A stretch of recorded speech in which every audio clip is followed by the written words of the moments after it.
네, 오늘은 히브리서 4장 16장의 말씀을 함께 보도록 하겠습니다. 히브리서 4장 16절입니다. 좋은 아침입니다. 좋은 아침입니다. 잘 주무셨습니까? 다른 지역, 심지어 중국과 일본은 너무 많은 비가 와서 많은 사람들이 죽고 있다고 하는데 저희 나라는 아직까지 그렇게 큰 피해는 없는 것 같아서, 특히나 대전은 그렇게 피해가 없는 것 같아서 너무나 감사합니다.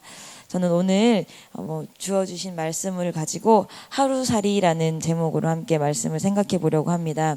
목사님께서 예전에 누구랑 누가 하루살이랑 모기랑 싸웠는데 모기가 너무 힘들으니까 자 내일 오늘은 그만 싸우고 내일 싸우자 그랬더니 하루살이가 야 내일이 어딨어, 거짓말하지 마, 오늘 뭐 승부를 내 막 이랬다고 했는데, 저는 그때 말씀하실 때 하루살이가 진짜 있는 건지 몰랐어요.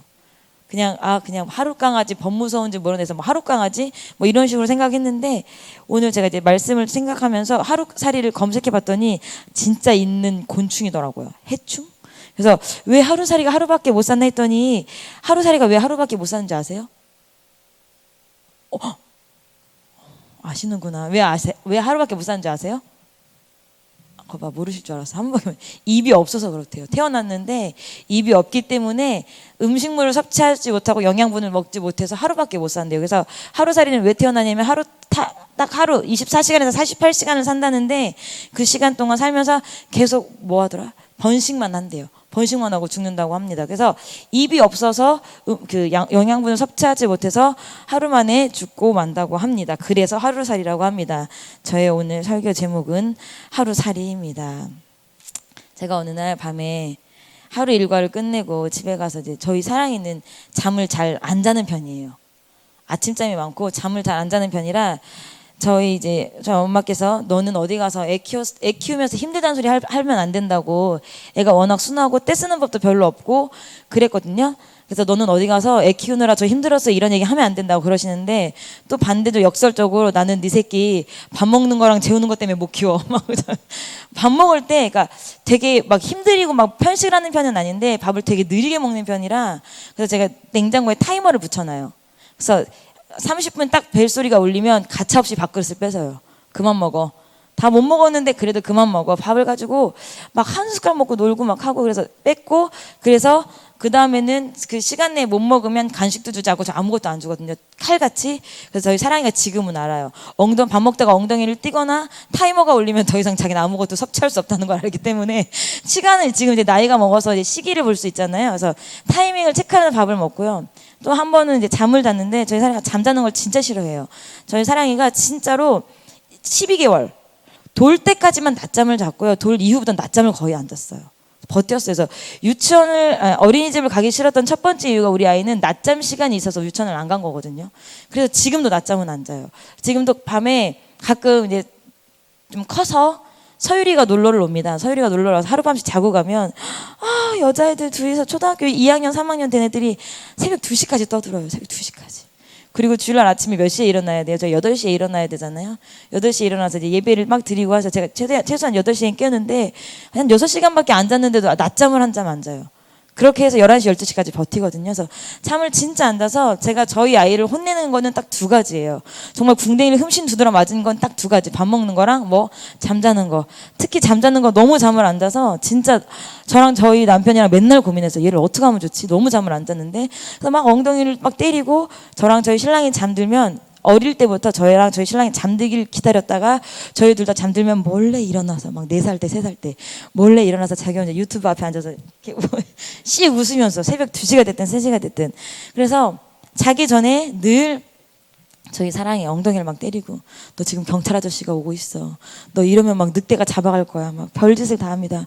그래서 결국 막 엉덩이를 맞고 저 오줌이 마려워요 막 이러고, 물 한 번만 먹고 올게요, 막 무슨 물이야 그냥 자 막 이러고 혼나고 잡니다. 그래서 하루는 잠자는 사랑이를 보니까 진짜 내가 주님의 보물, 하나님께서 내게 주신 선물이라고 하는 이 아이를 왜 내가 이렇게 감정적으로 컨트롤이 안 돼서 이렇게밖에 못 키울까? 내가 오늘 이 사랑이한테 이렇게 하지 말걸. 내가 왜 이렇게밖에 못했지? 그래서 그러니까 낮에는 그런 생각이 안 드는데 잠자는 아이를 보면서 늘 그런 생각이 드는 거예요. 그래서 주님 진짜 나는 왜 이럴까요? 왜 나는 맨날 이렇게 실패한 엄마일까요? 진짜 막 아이한테도 너무 미안하고 가끔은 남편한테도 미안하고 엄마 아빠한테도 미안하고 진짜 잘하고 싶은데 왜 이렇게밖에 안 될까요? 진짜 전 하루살인가 봐요. 어떻게 받은 은혜가 하루를 넘지 못하네요. 진짜 하루라도 날 성공시켜 주시기 바랍니다라고 그렇게 문득문득 그렇게 생각이 들었던 때가 있었습니다. 여러분, 저와 여러분은 영적으로 뭐예요? 하루살이에요. 하루하루를 살아가기가 쉽지 않아요. 물론 밥 먹고 생명을 말하는 게 아니에요. 밥 먹으면 이 생명은 살아가지만 영적으로 하루하루를 성공적으로 살아가는 게 진짜로 쉽지 않은 저희는 영적 하루살이라는 생각이 들었습니다. 저희가 지금 살고 있는 세상은 몇 가지 특징이 있죠. 진짜 심한 개인주의고 폐쇄적이에요. 다른 사람에게 나의 삶을 오픈하지도 않고 다른 사람의 삶을 알고 싶지 않습니다. 그리고 굉장히 빠른 속도로 변합니다. 예전에는 여러분 혹시 TV, MBC, KBS 이렇게 국영방송에서 첫 번째로 키스신이 나왔던 때가 언제인 줄 아십니까? 예전에는 이렇게 키스신이 나오면 서로 이렇게 얼굴 맞대고 이렇게 하고 막 다리 막 비추고 둘이 막 이렇게 하고 얼싸안고 누우면서 화면이 바뀌고 했는데 그게 무슨 방송이라지? 무슨 공중파에서 제일 처음으로 키스신이 나왔을 때 모르시죠? 제가 봤는데 여명의 눈동자래요. 다들 아시네. 빠라밤. 여명의 눈동자. 여명의 눈동자에서 윤혁하고 최대치가 처음으로 철조망에서 키스신. 그 키스신을 하고요. 그 키스신을 한 게 저희가 그때 90년대에 들어맞았나요? 그러니까 옛날부터 90년대까지는 키스신 하나 나오는 것도 굉장히 크게, 그래서 여명의 눈동자에서 키스신이 나오고 굉장히 많은 여론에서 문매를 맞았어요. MBC 드라마 방송이 이래도 되냐, 온 가족이 보는 방송이. 그런데 그때로부터 불과 지금 몇십 년 지났어요. 20년밖에 안 지났어요. 근데 지금은 어때요? TV에서 뭐 남녀가 뭐 관계를 하는 건 그렇고요. 동성애 코드까지 이제는 어디에서 공중파 방송에서 나옵니다. 그래서 무슨 얘기를 하냐면 신학자들이 이렇게 범죄하는 속도, 쾌락을 따라가는 속도가 정말 굉장히 빨라졌다. 조만간 더 말도 안 되는 일들을 볼 것이다라고 합니다. 뉴스를 보면서 진짜 제가 공감해요. 뉴스를 보면서도 내가 사는 세상이 맞나? 다른 나라에서 일어난 일이 아닌가? 어떻게 한국에서 이런 일이 있을 수 있지? 라는 생각을 합니다. 목사님이 언젠가 말씀하신 것처럼 나는 가만히 서 있는데 뭐 해요? 옷깃이 새까매진대요. 소매가 새까매진대요. 그것처럼 나는 가만히 있고 내가 직접 범죄를 저지르지 않아도 주변에서 듣는 소식들, 내 주변에서 일어나는 일들, TV를 켜면 나오는 그런 모든 소식들로 내 영혼이 굉장히 피로하고 지칩니다. 그래서 예전에는 춘계 부흥성에, 여름의 부흥성에, 막 축복성에 막 이런 거를 통해서 영혼을 어떻게 해요? 막 깨끗이 씻어요. 막 부흥성회를 하면 부흥성회를 기다려요. 그것을 가지고, 그 기회를 가지고 이번에 내가 열심히 회개해서 다르게 또 새롭게 내 영혼을 깨끗하게 소재하고 청소하고 얼만큼 다만 6개월, 다만 몇 개월이라도 은혜로 살 수 있는 힘을 만듭니다. 그리고 그 다음에 막 거의 그 은혜가 소진될 때쯤에 여름 성경학교, 여름 부흥성회, 여름 뭐 인카운터 수련회가 있고, 그 다음에 또 소진될 때쯤에 뭐가 있어요? 가을 부흥성회가 있고, 또 소진될 때쯤에 다시 또 돌아오는. 그래서 어떻게 1년이 벌써 지나갔어 할 정도로, 1년에 별로 하는 게 없는데 할 정도로 뭐 틀에 박힌 사이클이라고는 하지만 시시때때로 우리에게 부어주시는 영적인 잔치가 있기 때문에 저희가 영혼을 관리하고 살았어요. 그런데 그렇기 때문에 그 영혼의 날짜를 막 기다렸어요. 근데 어때요? 지금 저희 코로나 때문에 아무것도 못해요. 그러니까 되게 영적으로 무기력한 느낌마저 들더라고요. 그래서 정말 인카운터가 취소된다, 노근리 저희가 하는 노근리에서 장담할 수 없어요. 제가 5월달부터 전화를 드렸거든요. 5월달은 이미 폐쇄 공문이 내려왔어요. 6월달에 전화드렸어요. 6월달 폐쇄 공문이 내려왔어요. 7월달, 8월달 장담할 수 없어요. 그래서 저희가 담임 목사님 부르심을 받고 옥천에 있는 기도원에 갔습니다. 옥천에 있는 기도원은 개인적인 사설 시설이기 때문에 국가가 전혀 터치할 수 없는데요. 너네가 뭐 어떻게 하지 마라 했는데 정말 시대가 갑자기 변해서 코로나가 확산되는 바람에 군수가 그 기도원에 개별적으로 다 공문을 내렸다고 하더라고요. 시설을 폐쇄하십시오. 시설을 폐쇄하십시오. 타 지역에 있는 사람이 옥천군에 들어오지 못하도록 시설을 폐쇄해 주시기 바랍니다. 이렇게 공문이 내려왔대요. 그래서 결과적으로 저희가 여름에 전 가족 수영회도 하지 못하게 됐습니다. 우리가 이렇게 은혜를 받고자 아무리 애를 써도 은혜를 받을 수 없도록 시대가 급변하고 있어요. 근데 이런 큰 은혜들은 우리가 정말 특별한 계기, 내가 영적으로 정말 소생해야겠다는 특별한 계기지만 이런 계기가 아니라고 해도 우리가 매일매일 받는 은혜가 없다면 버틸 수가 없어요. 살 수가 없어요. 특히 저도 저희 목사님을 닮아서 한 끼만 굶어도 속에서 분이 막 바글바글 올라와요. 막 분이 막 어떻게 막 감당이 안 돼. 예전에 하루 금식을 한 적이 있는데 저희 부모님께서 저한테 그러셨습니다. 너는 앞으로 그냥 먹으면서 기도해. 그따구로 하나님 영광 가릴 거면 먹으면서 기도해. 저는 못 굶어요. 한 끼도 못 굶어요. 먹고 싶은 거 못 참아요. 그런데 먹고 싶은 건 못 먹는 건 육체적으로 힘을 뺏어가지만 영적인 건 내가 잘 못 먹어도 못 느끼나 봐요. 그래서 고갈된지도 모른 채 살고 있고요. 내가 영적으로 고갈되면 그것에 대한 피해, 그것에 대한 아픔 누가 다 받아요? 여러분과 살을 부대끼고 있는 가족들이 다 받습니다. 특히 가장 약자인 누가? 아이들이 받습니다. 여러분의 자녀들이 받습니다. 우리는 매일매일 공급받는 신선한 은혜가 있어야 돼요. 그래서 그 은혜로 하루하루를 살아야 돼요. 이 은혜는요, 미리 받아놓을 수도 없고요, 미리 축적해 놓은 것으로 살 수도 없습니다. 우리가 이렇게 하는 매일매일 사는 이 은혜를 받는 삶은 누구를 통해 배울 수 있어요? 이스라엘 백성을 통해서 배울 수 있어요. 하나님께서 이스라엘 백성을 누구를 통해서? 모세를 통해서 애굽에서 딱 끌어냈을 때 그들이 광야에, 그 광활한 광야에 나가서 가장 먼저 닥친 문제가 무엇이었을까요? 음식, 양식을 조달하는 문제였을 거예요. 그때는 지금처럼 마트라든지 택배가 배달했던 시대, 시장이 발달했던 시대가 아니었기 때문에 광야를 살면서 이웃 나라에서 음식을 사온다. 그리고 그들이 뭐 하는 과정에서 40년을 광야에서 살았지만 한 군데서 오래 머물렀던 것은 시내산 주변, 최장 길게 2, 3년밖에 안 되고요. 나머지는 어땠어요? 가나안으로 가기 위해 매일매일 이동을 하던 삶이었기 때문에 농사를 지을 수 있는 여건은 더더욱 안 됐어요. 그래서 그들을 위해서 하나님이 베푸신 획기적인 방법이 뭐죠? 만나와 메추라기였습니다. 근데 이 만나와 메추라기가 얼마나 까다로운 음식이었는지 하나님이 원하시는 방법대로 거두거나 하나님이 원하시는 방법대로 관리하지 않으면 어때요? 금방 냄새가 나고 벌레가 났어요. 예를 들어서 아침에 일찍 하나님이 정하시는 시간에 나가지 아니하고 조금만 게으름을 부리면 해가 뜨면 싹 다 말라져서 없어졌어요. 그 사람은 어떻게 돼요? 그 사람은 하루 종일 굶어야 돼요. 그리고 또 나 내일 아침에 조금 오늘 피곤해서 내일 아침에 좀 더 자고 싶으니까 오늘 좀 넉넉히 걷어야겠다. 넉넉히 걷으면 어때요? 시간이 지나면 그것은 가차없이 벌레가 피고 냄새가 났습니다. 저희가 요번에 지난주 주일날 주일학교 기말고사를 봤습니다. 저학년 문제였습니다. 자, 다음 중 광야에서 하나님께서 이스라엘 백성에게 베풀어 주신 양식 두 가지를 골라보시오. 1번 만나, 2번 메추라기, 3번 양고기, 4번 떡, 5번 밥. 정말 주일학교 애들 되게 순수한 마음으로 밥, 양고기, 막 떡 이러더라고요. 어쨌든 그렇게 하나님께서 베풀어 주신 음식 매일 아침마다 자기를 위해서, 자기 가족들을 위해서 어쩔 수 없이 거들어 나갔습니다. 그 훈련 몇 년 했어요? 40년을 했어요. 그것은 우리에게 보여주시는 출애굽기 16장에 나오는 그 이야기는 정말 하나님의 백성이라고 한다면 이 광야와 같은 이 땅을 살면서 우리가 어떻게 매일매일을 살아가야 되는지를 보여주는 이야기입니다. 여러분들도 이스라엘 백성처럼 매일매일 은혜를 거두러 나오셔야 돼요. 아침마다 은혜를 거두러 나오셔야 돼요. 여러분들이 이 시간에 은혜를 거두지 않으시면 누가 피해를 봐요? 여러분은 여러분이 굶는 건 상관없지만 여러분들 믿고 영적으로 같이 여러분에게 붙어서 존재하는 여러분들의 가족들이 피해를 보는 거예요. 특히 여러분의 어린 자식들, 아직 예수를 만나지 못한 자녀들이 피해를 보는 거예요. 왜? 내가 은혜를 안 받으면 내 스스로 내 감정도 컨트롤하지 못하니까. 아이들이 가장 우리가 은혜 받지 못하는 데의 피해자입니다.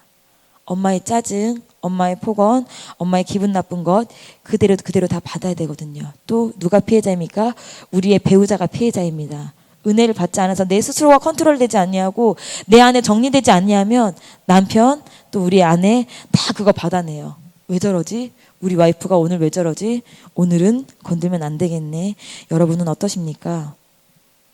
우리도 하루 먹고 하루 사는 이스라엘 백성처럼 그날 은혜를 거두러 나오셔야 돼요. 어제 받은 은혜는요, 이미 오늘 아침에는 사그러져요. 저도 오늘 아침에 이제 어제 좀 머리가 좀 아파가지고 열은 안 나요.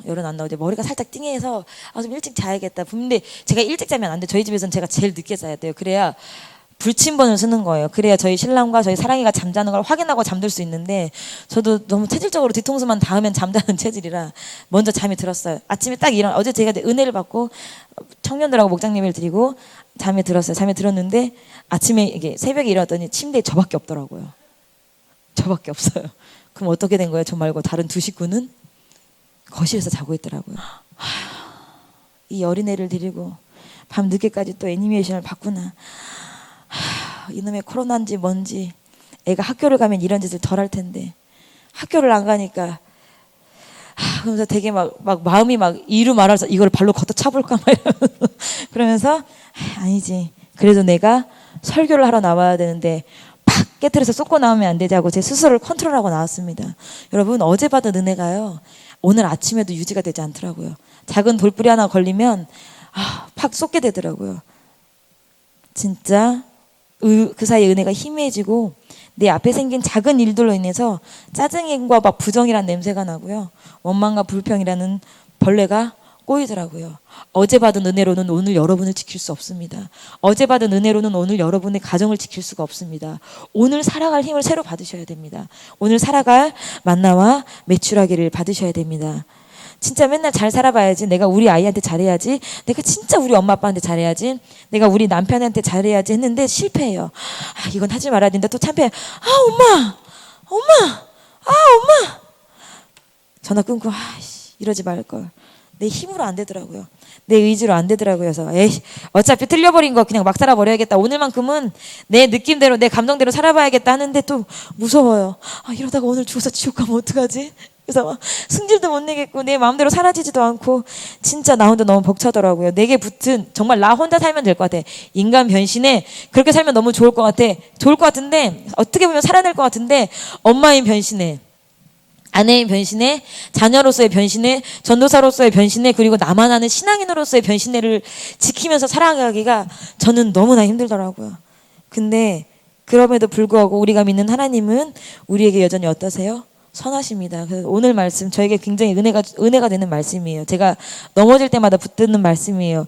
그러므로 우리가 긍휼하심을 받고 때를 따라 한 번만이 아니고 때를 따라 돕는 은혜를 얻기 위하여 어디로 간대요?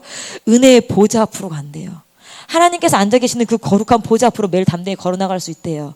내가 자신 없는데 나 너무 추한데 나 오늘도 진짜 내 새끼 정말 내 감정대로 진짜 후드라 패고 나왔는데 그럼에도 불구하고 그 보좌 앞으로 우리가 담대히 걸어나갈 수 있대요. 무엇 때문에? 은혜 때문에 그렇다고 합니다. 여러분들도 오늘 어디 나오신 거예요? 은혜의 보좌 앞에 오신 거예요. 내 마음속에는 아무도 모르게 누구를 욕하고 누구를 원망하는 마음이 있다 하더라도 내 그 마음 그것을 그대로 가지고 어디로 나오래요? 은혜의 보좌 앞으로 나오라고 합니다. 제가 개인적으로 마음의 말을 입 밖으로 하는 병이 있습니다. 그러니까 왜 그렇게 생겼는지 모르겠지만 궁시렁거리는 거예요. 근데 이 궁시렁거림이 굉장히 심해요. 그래서 한 번은 내가 이거 상담을 받아봐야 되나 싶을 정도로 심해서 어느 정도냐면 제가 만약에 그럴 일은 없지만 이상배 장로님이 너무 마음에 안 들어요. 그런데 혼자 마음속으로 삭혀요. 그래도 장로님이니까 예를 들면이에요. 정말 그렇다는 게 아니라 그래도 마음을 삭혀야지. 안녕하셨어요. 네, 잘 계시죠? 오늘도 또 나오셨네. 이런 식으로 내 입에 붙더라고. 근데 이게 가장 심한 게 저 신랑. 뭐래 웃기고 있어. 너 지금 나 들으라고 했냐? 아닌데 나 마음의 소리인데 당신 독심술 있나 보다. 어떻게 내 마음을 읽었지? 막 이러면서 야 다 들려 막 이러는데 그게 컨트롤이 안 되더라고. 그래서 진짜 이게 막 컨트롤이 안 돼. 그래서 진짜 매일매일 입에 재갈을 물려야 하는데도 안 되더라고. 근데 내가 어느 때 돼요? 내가 은혜를 충만히 받고요. 내 스스로 감정의 찌꺼기가 아무것도 없을 땐 가능해요. 은혜로 마음이 가득 채워졌을 때. 그래서 저희 신랑이 나 너무 피곤한데 야 새벽 예배 가. 나 너무 머리가 아픈데 야 일어나. 새벽 예배 배 울렸어. 빨리 새벽 예배 가. 월요일 하루만 저를 안 깨우지요. 남은 화수목금토는 저희 신랑이 깨웁니다. 새벽 예배 가라고. 여러분 은혜 아니면 살 수가 없어요. 진짜 은혜 아니면 살 수가 없어요. 여러분들 만족한 삶을 사십니까? 어제 하루 성공하셨습니까? 어제 하루 나는 우리 아이에게 정말 은혜 신앙의 모습을 보여주는 엄마였다. 아빠였다. 나는 어제 우리 아이에게 내 아내에게 정말 내 남편에게 내가 봐도 최선을 다한 남편이었다. 아내였다. 자신하십니까? 내 성도에게 내가 만나는 이웃들에게 나는 어제 하루 그래도 그 정도면 잘 살았어 라고 스스로에게 높은 점수를 부여하시는 삶을 사셨습니까? 그렇지 않다면 우리의 가족에 예수를 믿지 않는 건 어떻게 보면 나와 여러분 때문일 수도 있습니다. 제가 찬송가 중에 가장 좋아하는 찬송가 중에 하나가요. 415장이에요. 주 없이 살 수 없네. 죄인의 구주여 그 귀한 몸의 피로 날 구속하시니 구주의 사랑으로 흘리신 보혈이 내 소망 나의 위로 내 영광 됩니다. 주 없이 살 수 없네. 나 혼자 못서리. 힘없고 부족하며 지혜도 없도다. 내 주는 나의 생명 또 나의 힘이라. 주님을 의지하여 지혜를 얻으리. 주 없이 살 수 없네. 내 주는 아신다. 내 영의 깊은 간구 마음의 소원을. 주밖에 나의 마음 누이 알아주리요. 내 마음을 위로하사 평온케 하시네. 주 없이 살 수 없네. 세월이 흐르고 이 깊은 고독 속에 내 생명 끝나도 사나운 풍랑일 때 날 지켜주시니 내 곁에 계신 주님 늘 힘이 됩니다.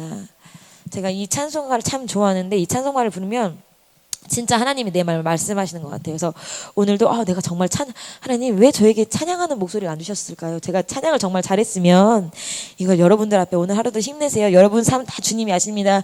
주님께서 여러분 삶 대신 살아주십니다 하는 위로의 마음으로 찬양을 불러드리고 싶은데 제가 양쪽 그 피를 물려받아서 찬양을 잘 못합니다.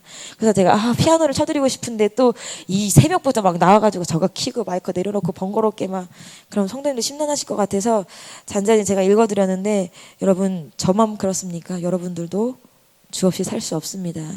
여러분 마음속에 그 깊은 고독, 그 많은 문제들 누가 없다면 주 예수 그리스도가 없다면 살 수 없습니다. 오늘도 내 아이에게 가장 엄마다울 수 있는 힘, 내 남편에게 아내다울 수 있는 힘, 내 아내에게 남편다울 수 있는 힘, 내가 섬기는 주의 종에게 성도다울 수 있는 힘, 정말 궁극적으로는 내가 믿는 참된 하나님에게 성도다울 수 있는 힘, 그거 모두 하나님으로부터 예수 그리스도로부터 오늘 읽은 말씀 은혜의 보좌 앞에서 여러분들의 취할 것들을 반드시 가지고 돌아가시는 시간 되시길 바랍니다. 이스라엘 백성들처럼 빈손 거두고 들어가지 마시고 여러분들이 오늘 살아야 할 여러분들 것도 넉넉히 거두시고 여러분들의 가족이 살아야 할 만나와 매출하기도 여러분들 이 시간 기도로 은혜로 넉넉히 걷어가시는 시간 되기를 정말 간절히 축복합니다. 제가 예레미야에 가서 3장 22절 말씀 함께 읽고 싶더라고요. 시가 번거로우시겠지만 예레미야가 3장 22절 23절 함께 읽어보도록 하겠습니다.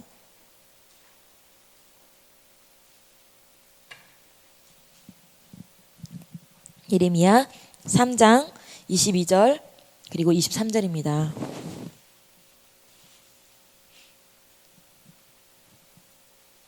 자, 찾으셨으면 우리 스스로에게 축복하는 말씀, 주의 말씀을 대신 나에게 축복하는 것처럼 함께 22절, 23절 큰 소리로 또박또박 두 절 읽어보겠습니다. 준비, 시작. 여호와의 자비와 긍휼이 무궁하심으로 우리가 진멸되지 아니함이니이다.